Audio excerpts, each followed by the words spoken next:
Hello, everybody. Welcome into SportsDay Insider presented by the Dallas Morning News. I am Kevin Sherrington, joined by my old pal, David Moore. There's no Evan Grant today. Well, there is an Evan Grant. A weight's been lifted from this podcast. Okay, clarify. I guess technically there still is an Evan Grant. Here on Election Day, our long national nightmare is over. At Texas Capital, we know that the path to greatness isn't for the faint of heart. It's full of chances and opportunities with no promises. We know because we help clients and communities achieve greatness every day. Texas Capital is a full-service financial services firm founded and headquartered in Dallas, Texas. Our customized solutions were built to keep your business moving forward. Please visit texascapital.com to learn more. That's texascapital.com. Texas Capital is the collective brand name for the Texas Capital Bank and its separate non-affiliate banks and wholly owned subsidiaries. For deposit products, member FDIC. No. Evan is at the winter meetings, which nothing will happen. The Rangers have already made their big move. They hired an assistant GM to go next to Ross Pinstermaker. They just elevated Ross, and they got Cole Figueroa from the Tampa Bay organization. A good move on their part, I think. Anybody you can get from Tampa Bay is a good idea. That's the smartest organization in baseball. It's one of the reasons why John Daniels went to work for them. He was attracted to that, and they do a lot with a little money. And if the owner, Ray Davis, is not going to be spending any money, then that's probably a good idea. That's where you look, right? Yep, exactly right. To do something like that. So kudos to the Rangers for that. We'll see what they can do in this offseason. Meanwhile, we've got the Cowboys to talk about. And David, just how bad are these Cowboys? They're so bad that David Moore wrote for today's Dallas Morning News, the season is over with 9 games left. Okay, technically, mathematically, it's not over. There are 9 games remaining.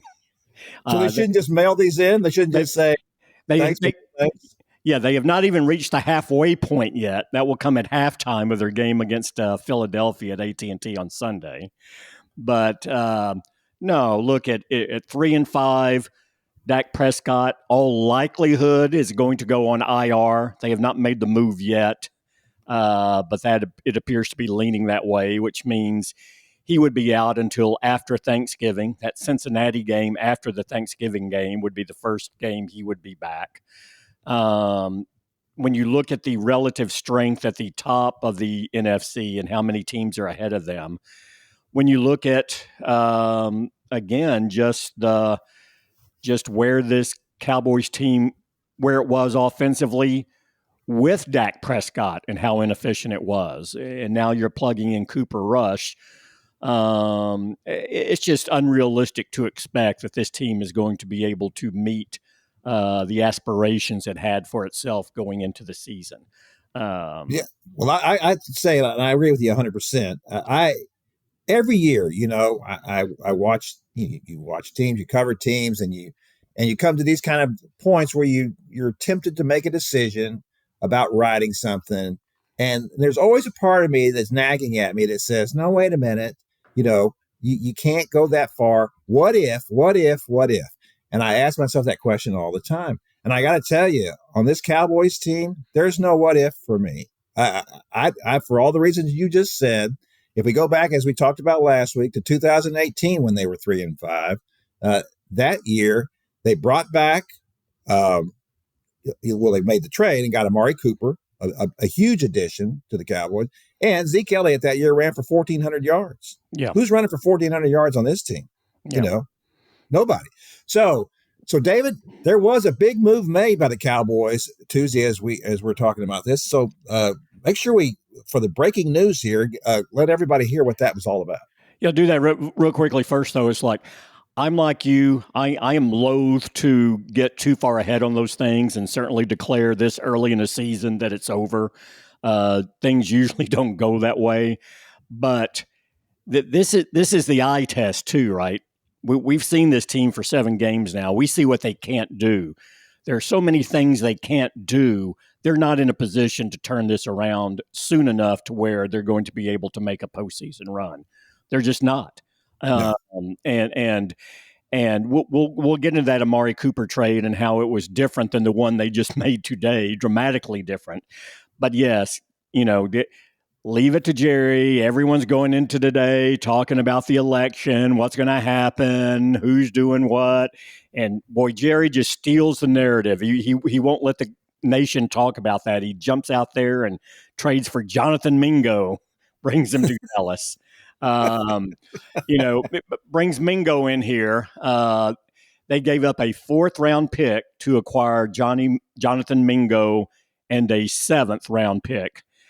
I will say the initial reaction is, rather than people saying, wow, you got a young receiver and you can develop who may be able to help you, the initial reaction on social media is gone, what in the world are you doing? A 4th-round pick for that guy? Look at all these other guys who you gave up less and who have a solid resume in the NFL. So once again, the rest of the league, I think a lot of people outside the organization feel that Dallas overpaid on this.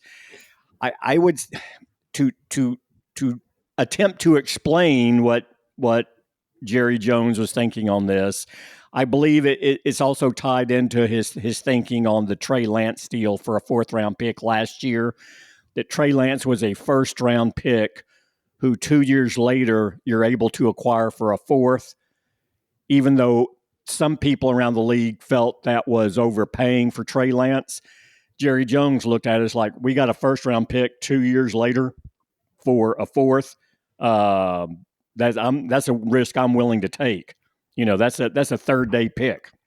And I think he's taking the same approach with this one. Mingo was a guy they liked. He was a 2nd-round pick in last year's draft. He has not panned out. He has 1 catch for 1 yard in the last 4 games for Carolina. He has yet to score an NFL touchdown in his time in the league. So I guess from that aspect, he fits right in with this offense. But, so again, he's saying, well, here's a 2nd-round pick and we're giving up a 4th. So on a guy we like, so we're coming out ahead on this. That view is not shared universally across the league.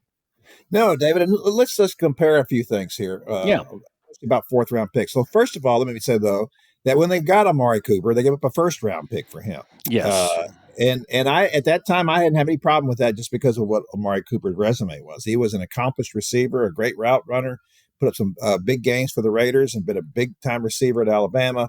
I didn't have a problem with that. Then when they traded him to Cleveland, what did they get? They got a 5th-round pick. Yep. A 5th-round pick for Amari Cooper.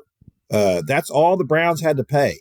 The Cowboys just gave up a 4th-round pick and a 7th-round pick for a guy who, as you said, has caught 1 pass in the last 3 weeks.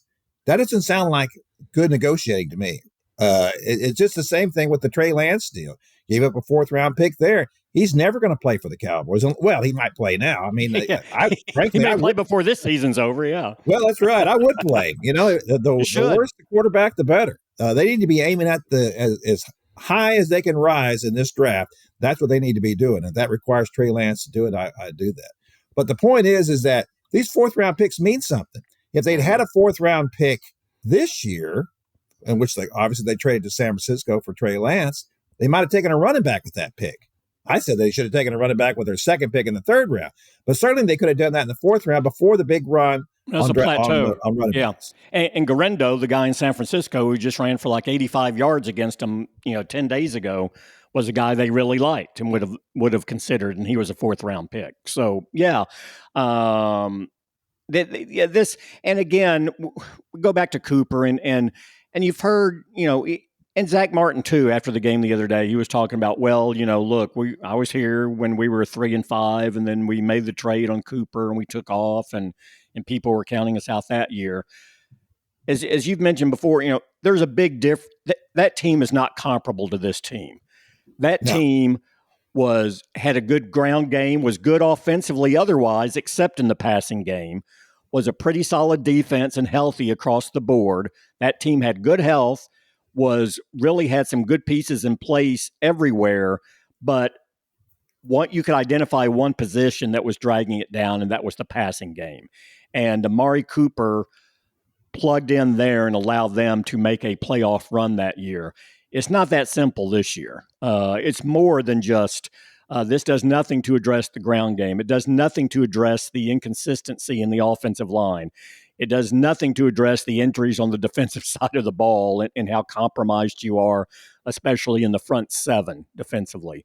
So they're just – and that team had a healthy starting quarterback in Dak Prescott. This team now is going to go at least the next 4 games without Dak Prescott, more than likely, maybe even more without him back in there. So the two situations couldn't be more different. Yeah, there's no question about that. Same record, but completely different feel and place these teams are. What's aggravating about all this, David, is that just because of what we just talked about, the reason why these Cowboys they have an opportunity here. First of all, it's a built-in tank. You're missing your starting quarterback. You don't even have to look like you're not trying. You're just running out there, Cooper Rush and maybe Trey Lance to play these next several games. They're already out of it. They'll be even more out of it by the time Dak comes back. As you noted, the Cowboys haven't played well with Dak. I don't know why we think with him coming back that would mean anything. There's no reason to believe they're going to be any better unless you believe in the offensive line and these rookies, Tyler Guyton and Connor Beebe in the offensive line. But we've also seen, since Terrence Steele's return, he hasn't been the same since he came back from that ACL injury. And Zach Martin hasn't played as well this year at right guard. This team is really struggling in its offensive line at this point. And without that, and if we've got a increasingly immobile Dak Prescott, it's just all set up for everything to go wrong for this team. You can't look at any position or area and think, well, if they can get this, then maybe they can make up for that. There's nowhere that they can make up for anything on offense. And then on defense, I would say, too, we talked about the return of Micah Parsons and DeMarcus Lawrence. Well, they weren't playing good defensively when they were healthy. I would say they were in there in that Baltimore game. Both of those guys played in the Baltimore. Both of those guys played in the New Orleans game when New Orleans scored, on its first touchdowns on its first 6 possessions at home in AT&T against Dallas. The last game New Orleans won before firing their coach. They've now lost 7 straight. That was the last game New Orleans won this season. And coming out of that game, how ridiculous is that? Yeah, they look like. And Dennis Allen is the guy who lost his job coming out of that game. Yeah, 7 weeks later. Is that? Yeah, who would have predicted that? Because you watched that game, you thought, well, the Saints are going to the Super Bowl. My gosh, that's even more of an indictment of where this defense is, right? And that was with Micah Parsons and Marcus Lawrence in there. Let me ask you this, David, about that, because the defense has been so bad. I realize now he doesn't have any pass rush, and that's not necessarily his problem unless he wants to scheme up more blitzes. But this defense has just looked lost all year long, and everything they've tried to do, and they have had significant injuries. But it's just kind of been a comedy watching them play. Guys running into each other, too many men on the field. It's just been a mess. Is it possible that this team and the personnel on it, especially on defense, is just more suited to the type of defense that Dan Quinn wanted to play as opposed to Mike Zimmer? Sure, and that happens. Now, the transition has been more painful than I thought it would be. I thought there would be a transition. I mean, Quinn and Zimmer look for different prototypes and different skill sets in their players in building a defense, and you can't. You don't just – I was going to say you don't just change it in 1 year, but Dan Quinn did change it in 1 year, right? Yeah. Now, but what happened that year was they signed like 6 defensive free agents and used 7 draft picks on defense in Quinn's first year here to totally remake that thing and remake it in the image he wanted. They haven't used that sort of capital with Mike Zimmer coming in here. It was just kind of like, no, get these guys playing a new system. We'll get you your linebacker in there so he can call everything, and we'll just go from there. Look, I will say this hasn't been a true reflection on what the transition would have been, because the top 4 defensive ends Dallas projected going into training camp, none of them have played here over these last 4 weeks. Right. You can't have that sort of run at one position and not have it impact and have a domino effect on everything you're doing defensively. You just can't. And also remember, Deron Bland, who was a Pro Bowl corner last year, still hadn't stepped on the field for Dallas this year yet. He was lost in training camp. So you had some significant losses on the defensive side of the ball.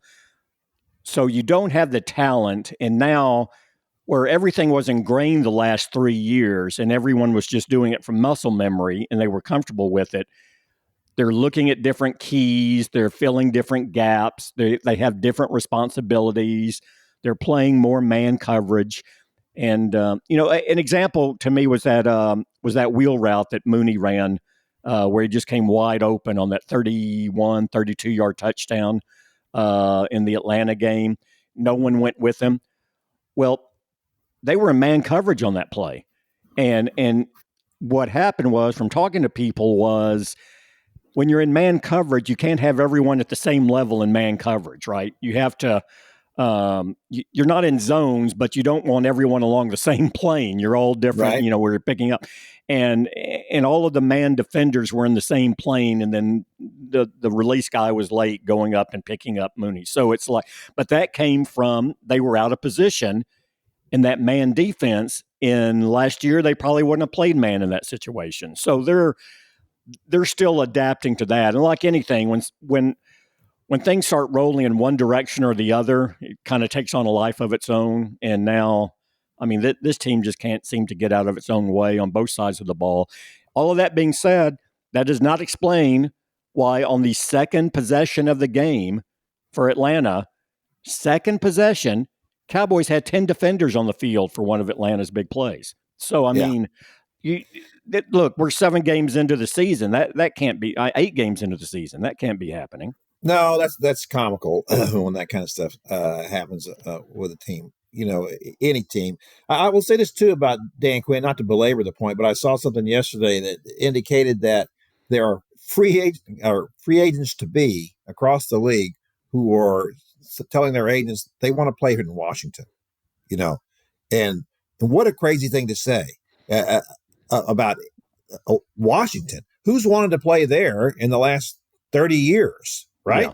Yeah. And now all of a sudden it's become a place to play, obviously because of Jaden Daniels. Dan Quinn was very fortunate that got that quarterback. I would have taken Caleb Williams, although I really like Jaden Daniels. He wasn't available to them, but if I had my choice between the two, I think I would have taken Caleb. But I did really like Jaden Daniels, but I had no idea he was going to be this good and that much better than Caleb Williams. But I think some of it has to be Dan Quinn too, right? It seems to me that players like him and they like playing for him. They love playing for him. He is a player's coach for sure. He's not, Zimmer's more of a tough love guy. He's not that guy. He's always upbeat, supportive.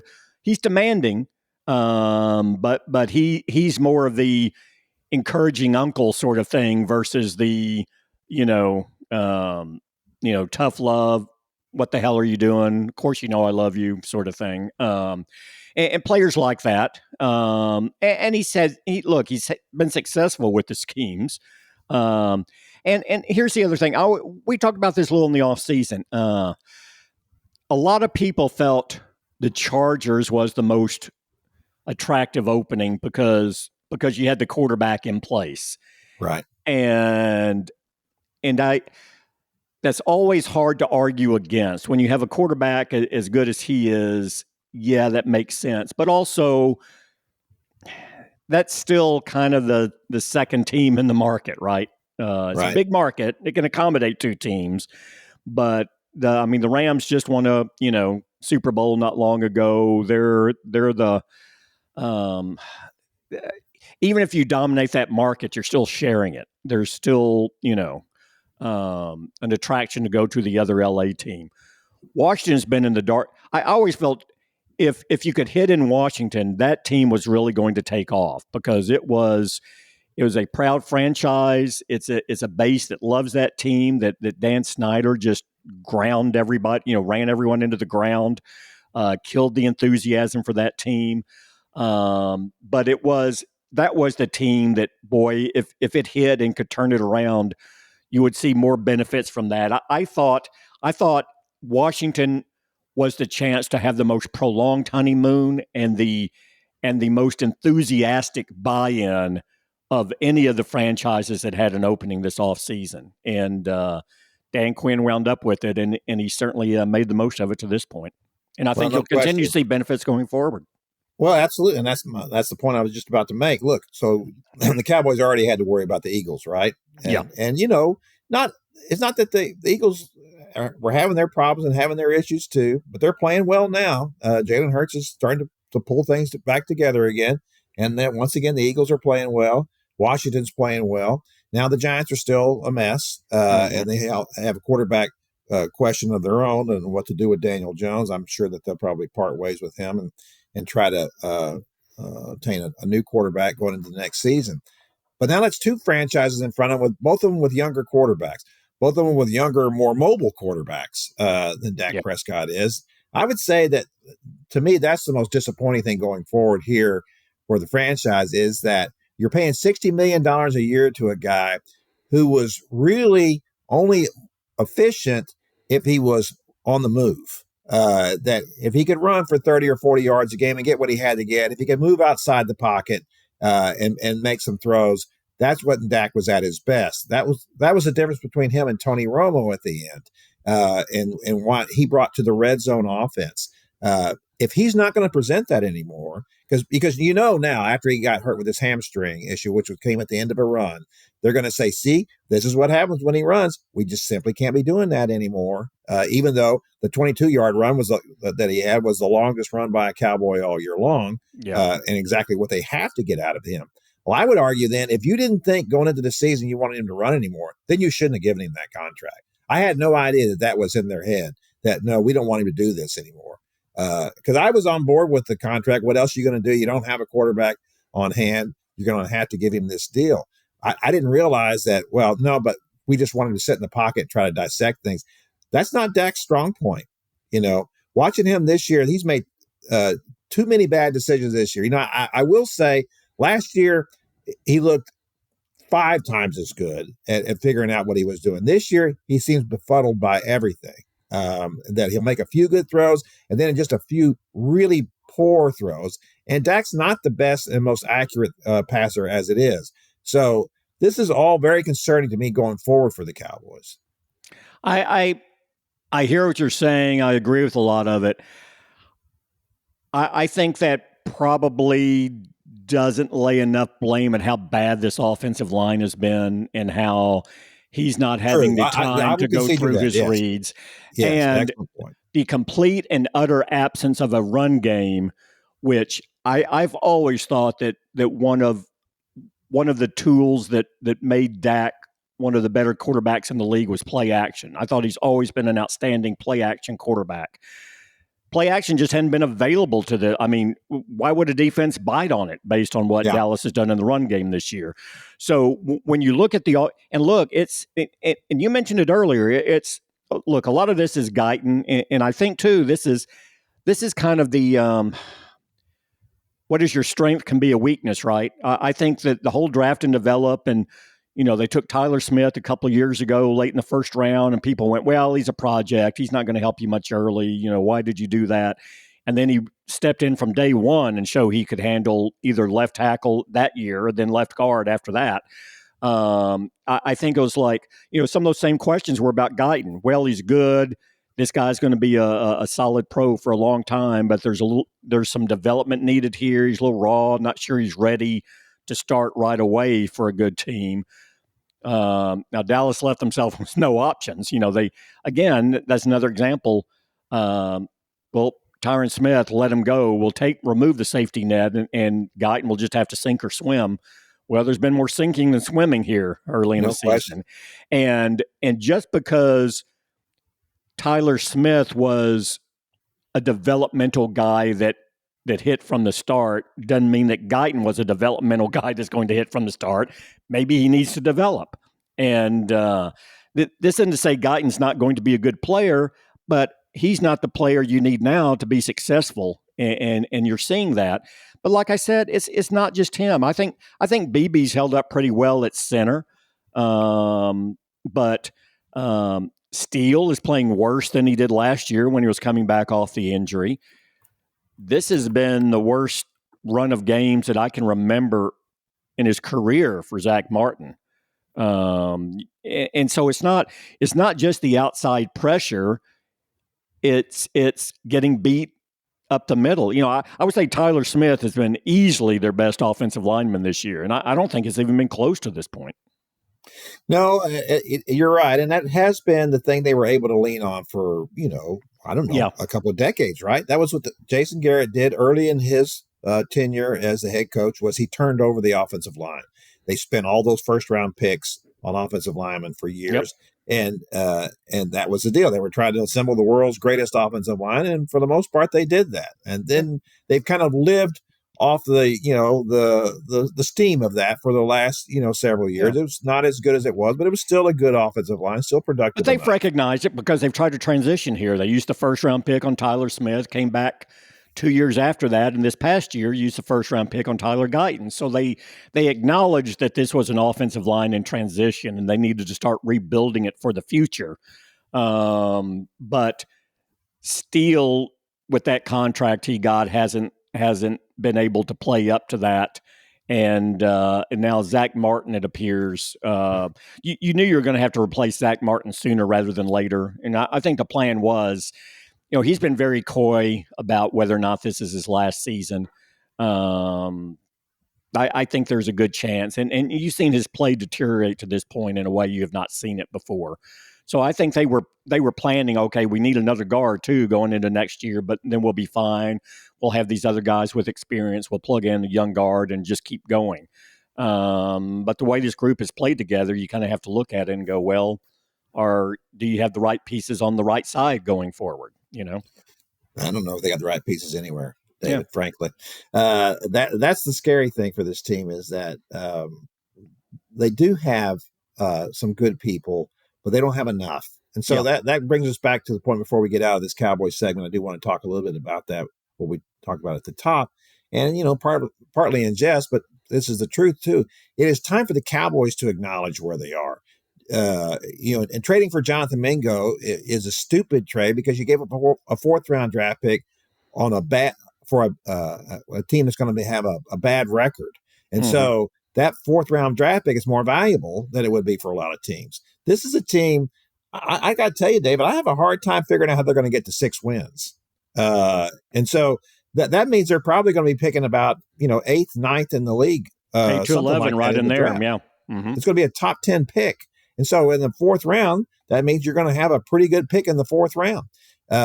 So I don't understand those kind of moves. They need all the good young talent they could possibly assemble to put around their big 3 paychecks, So that's going to be an issue for the Cowboys going forward. They're going to have, if they want to make this a quick rebuild, they're going to have to really be smart about what they do. They're going to have to hope for that second year push that Mike McCarthy has talked about that you get from players in their careers.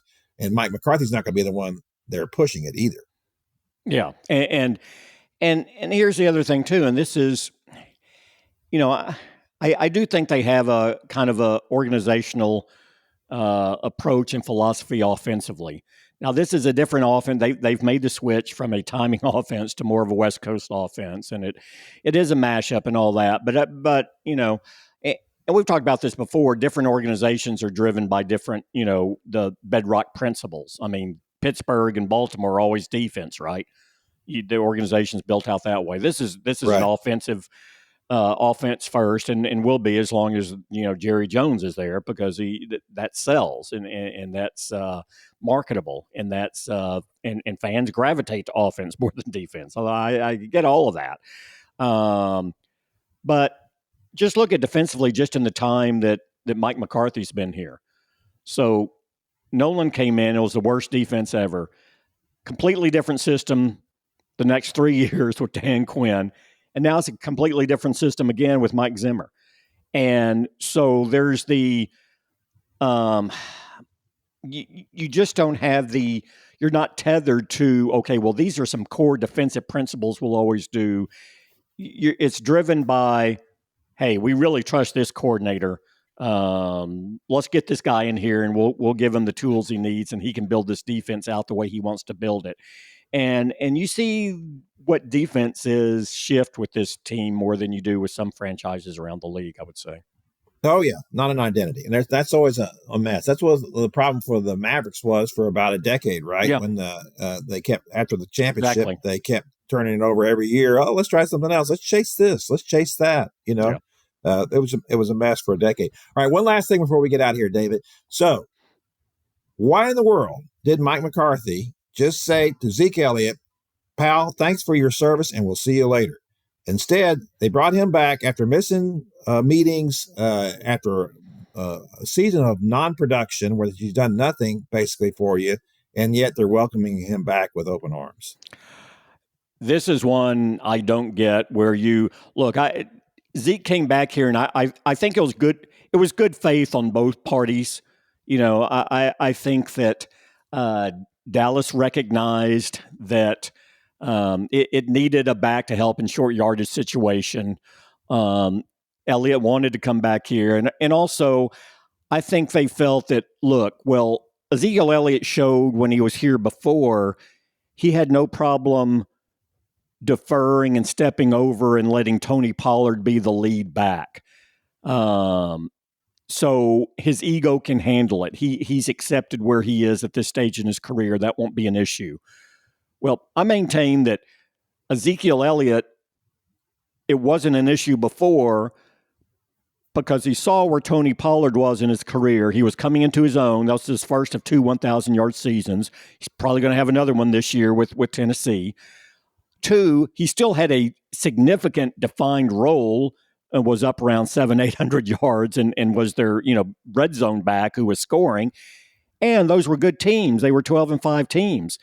Now he finds himself playing behind a back in Rico Dowdle, who has never rushed for 400 yards in a regular season in the NFL, on the worst rushing team in the league, on a team that's losing. That's much different for the ego to handle. And I think you've seen some of the issues of that. So now my point is, well, I know a lot of people thought it didn't make sense. I understood the rationale when he came in for where they were. I thought they were still going to address the position, which is another issue, but just the rationale to make him part of the committee, I got. But how this season's unfolded was not how they envisioned it when that deal was made. And now the question to me is, does Ezekiel Elliott help this team? Does he help you get better with where you are now? And I don't see where the answer is yes. And so with all these other distractions, why are you going to have that distraction as well? Or that bubbling right under the surface? Plus, it's just a bad message to the rest of the team. Yeah. To me, this was his chance to have his asthma filled, as little as that would have meant on a franchise going nowhere at the moment. It still would have said something, at least to the fans, that we're paying attention here. We haven't just thrown in the towel. Yeah. Or maybe they should. I don't know. That's the thing. We should completely reverse our thinking here, David, about this Cowboys team and the direction it's going. We should hope for the worst. That's what you should do. Hope for the worst. Then you should feel good about things then. Yes, exactly. I do. I feel very good about it. If you just look for the worst, hope for the worst, you should expect the worst. You should feel good. Cowboys segment of our podcast. We're going to move over now and talk a little bit about college football. At Texas Capital, we know that the path to greatness isn't for the faint of heart. It's full of chances and opportunities with no promises. We know because we help clients and communities achieve greatness every day. Texas Capital is a full-service financial services firm founded and headquartered in Dallas, Texas. Our customized solutions were built to keep your business moving forward. Please visit texascapital.com to learn more. That's texascapital.com. Texas Capital is the collective brand name for the Texas Capital Bank and its separate non-affiliate banks and wholly owned subsidiaries. For deposit products, member FDIC. We've got 3 teams in this state that are in position to make the playoffs. Their future is in their hands. They don't have to rely on anybody else winning for them. SMU is, well, I guess you could say that SMU at this point, and I should also add, as we're as we're talking about this, the CFP rankings come out tonight, so we'll know what the committee thinks about SMU. Up to now, the AP likes them, and I don't think there's any reason not to like them. They just had a big win against Pitt at home, and now the rest of their schedule, they got Boston College. They're off this week. They got Boston College next week. Then they're at Virginia, and they close against Cal. That certainly sounds like 3 wins to me. And then, of course, they would run into Miami in the ACC championship game. Miami's really good. They give up a lot of points. SMU scores a lot of points. I think that game would be a real barn burner. The problem is going to be for SMU, how do you stop Cam Ward, who at this point probably is a favorite for the Heisman if Ashton Genty of Boise State doesn't win it. The question I would have is it possible if Miami's ranked high enough, and if they at least make it a game with Miami, whether the committee would say that's good enough for us, and SMU could still claim one of the bottom places on the rankings. Of course, the other problem with that is that if one of the conferences one of the 5 conferences finishes below the top 12, they get bumped up to the top, right? And then if you're 11th or 12th, you can get bumped out. So a lot of bad things can still happen. But they're on the cusp, which I don't think a lot of people felt they would be, No, SMU's done a great job putting themselves in this position. Great job by Rhett Lashley and succeeding Sonny Dykes, who I think that most SMU fans will tell you that they were glad to make that trade now. It hasn't worked out very well for Sonny at TCU since he took them to the national championship game in his first year. They're off to another bad season here. So let's move on then to the other couple of teams we got here in the running. Obviously, Texas. They've got Florida this week. I'll be down there for that game. Then they're at Arkansas, then Kentucky at home, and then they play the Saturday after Thanksgiving in College Station against Texas A&M. That will be, of course, a huge game. I would have thought that the Aggies would have gone into that game still undefeated in SEC play. Instead, they got blown out by South Carolina. I did not see that coming at all. I could see them struggling on offense. Mike Elko went with Marcel Reed. He did not play Connor Wegman at all in that game.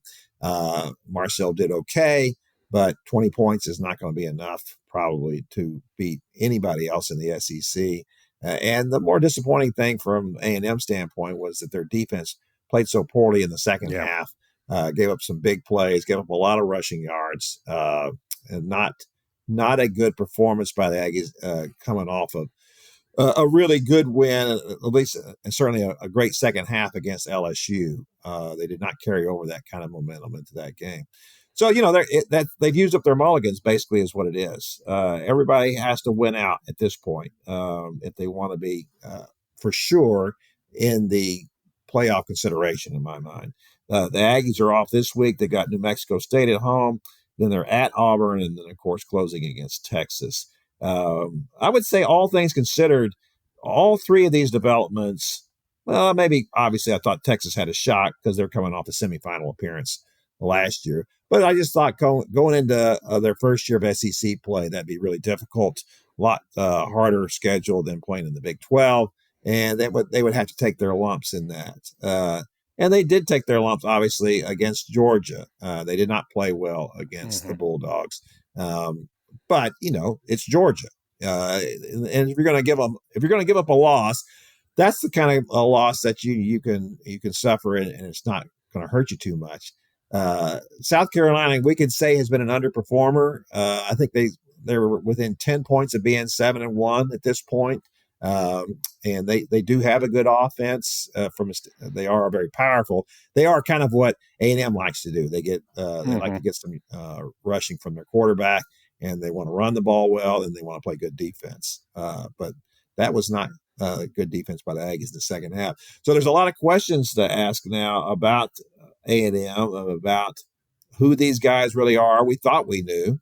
I thought it was interesting last week in this press conference, somebody started to ask a question in Mike Elko's Monday press conference about how popular he is with fans and why they like him. And he said they like the fact that we've won 7 games. And he kind of laughed when he said it. And that's exactly right. Yep. You know, you can have a guy that's the greatest guy in the world as your head coach. And if he's not winning, nobody cares. You know, they may feel a little worse about firing you than they would if you were a jerk, if you were a Lane Kiffin. But if you're not winning, they're not going to be on your side. They're not going to be attracted to that. Yeah, jokes and personality and lines that land when you've won 7 games don't land the same way when you've won 2. No, they don't. You know, I've sometimes wondered that about talking about Sonny Dykes. I mentioned him a while ago. Sonny's a really smart guy and a funny guy. And, of course, his dad was Spike Dykes, a longtime coach at Texas Tech. And I knew Spike pretty well. And he was a lot of fun. You know, he was a really nice guy, a lot of fun to be around. And I think Sonny obviously loves his dad and loves what his dad accomplished. But the impression I get sometimes is that Sonny doesn't want to look like I'm a funny guy because, you know, when you do that, people may not take you seriously. I want to be taken seriously as a head coach, you know, and what I'm doing. It's like, I don't know, man. I think you need to make as many friends as possible. Try to at least make people happy a little bit, so maybe they won't be quite so eager to fire you, you know, when things start to go bad. You need to be true to your personality and who you are, because you can't hide that over time.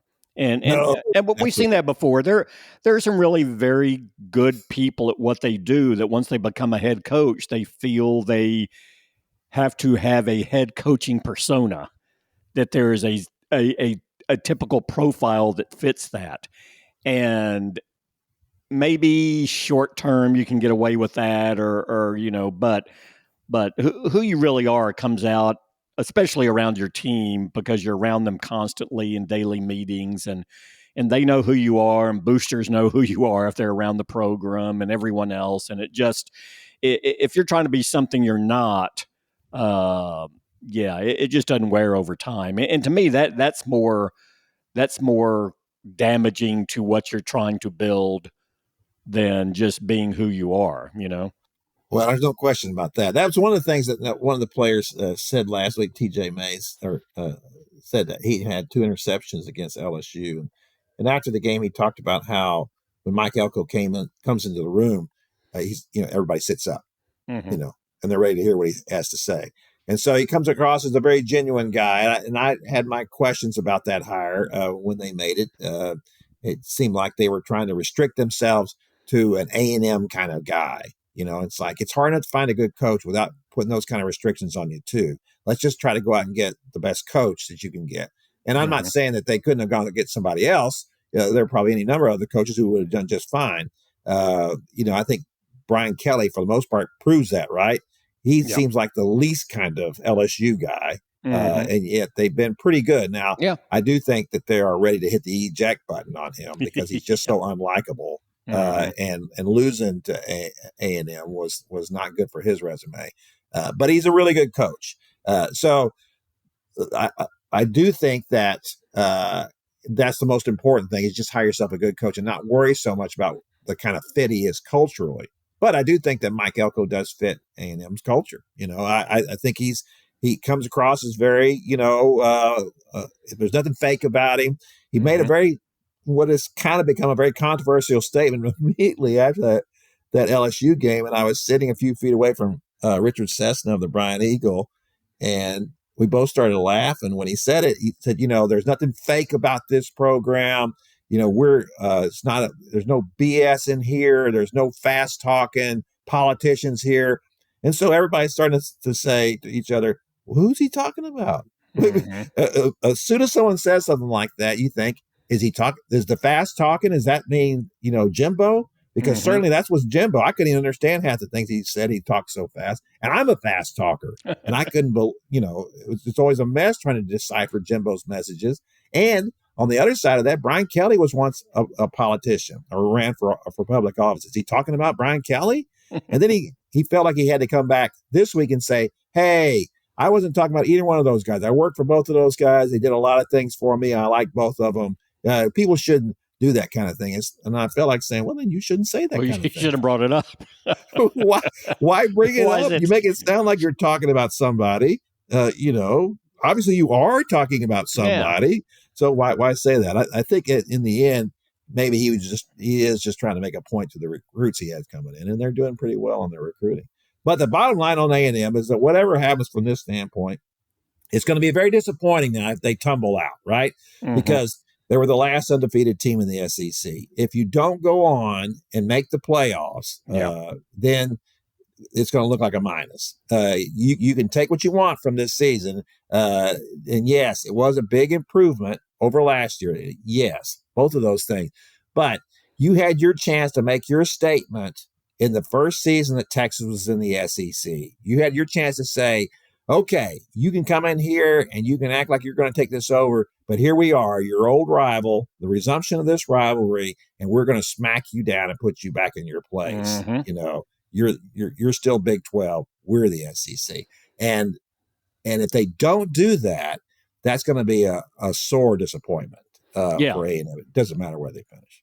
And would hurt them in recruiting this coming year, I would say, too. Because, again, you're the one that established, you were there, you had the connections, and now you just handed that over and played into the history-long, little brother syndrome that you have with UT. Well, there's no question about that. They need to really they need to finish strong, and they need to beat Texas. And I got to tell you, Quinn Ewers has struggled some in games. He has played very well in big games, or at least he had until the Georgia game, and in which he had to be replaced temporarily. He played well in the second half of that game against Georgia. So I think that was probably something that would at least be the cause for a little bit of confidence that Steve Sarkisian would have in him. I will say this also. If you're looking at the quarterback situation, though, that's a night and day difference between Texas quarterback situation with Quinn Ewers and Arch Manning what A&M has in Marcel Reed and Connor Wegman. Just from the pure number standpoint, right? Quinn Ewers has stacked up some big time numbers. He's played in big time games and won them. Mm-hmm. Neither one of these guys at A&M has done that. And then when you look at the fact that Arch Manning is behind him, a tremendous athlete, a guy who's shown in a couple of games this year he can do whatever it is you want him to do, and obviously the bloodlines as well. That they would certainly seem to have the big time upgrade there. And Texas has had a good season on both sides of the ball. Has played well. They've been very dynamic on offense. They've also played very good defense. They had one of the best defenses in the nation, statistically, a better one than A&M's. So I do think that going into that game on November the 30th, that Texas has the upper hand at this point. And if Texas does win that game, that's going to be really hard on A&M at this point. It would have been hard anyway. I just think that when you get everybody's hopes up and you're in the middle of the season and you're the last undefeated SEC team, boy, that's just like, Lucy and Charlie Brown pulling the football away, at the last second. It's just, there's something, I don't know if you've ever seen this, David. I was talking to Evan about it yesterday, called SEC Shorts, and they do these little skits, and they're hilarious. And so on the one from this week after last week's game, it showed a fan from Georgia, a fan from Tennessee, and a fan from Texas A&M. And the fan from Texas A&M had his wife with him, or his girlfriend or whatever, and she had on a T-shirt that said "Battered Aggie Syndrome," talking about the fact that this is what happens to the Aggie. They get their hopes up, and everything's looking great, and then boom, something like this just comes out of the blue. Who would think that they would get beat by 24 points by South Carolina? It was just it just didn't seem, it was unthinkable coming off of that LSU win. So I do think this is going to be very difficult for A&M if they do not win out. I think they certainly have the capability of doing that. I think these next two games certainly should be wins, and then we'll see what they do against Texas. But that will be a huge game for them as well as Texas. And then, of course, as we mentioned about SMU, these are big games going into their last three.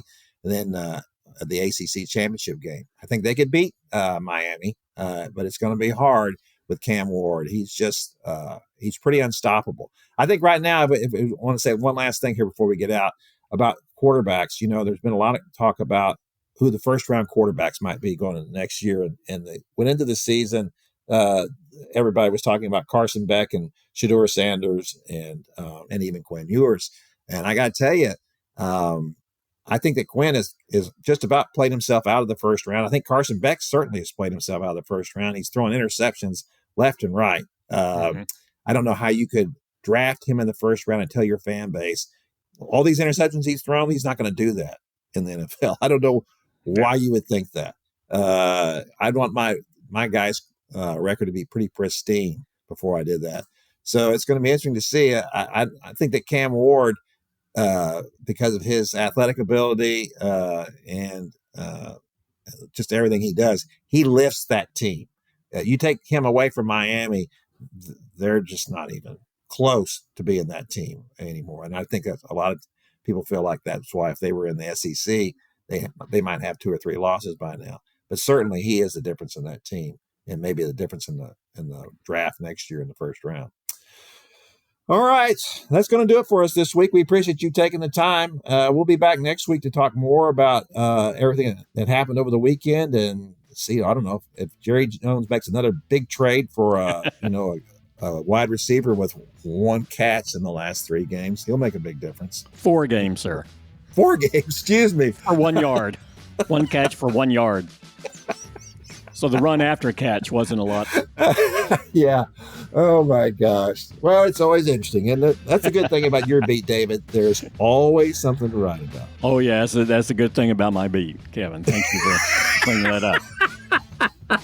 You don't sound really enthusiastic about that. Okay. Maybe you'd like it to be a little more boring occasionally. Well, the 12 and 5 were boring, but they, by comparison, they seem to be. It's quite a fall here this year. Well, I'm with you. We'll get through this, David. I promise. All right. So from everybody in here to everybody out there, thanks, and we'll see you next time.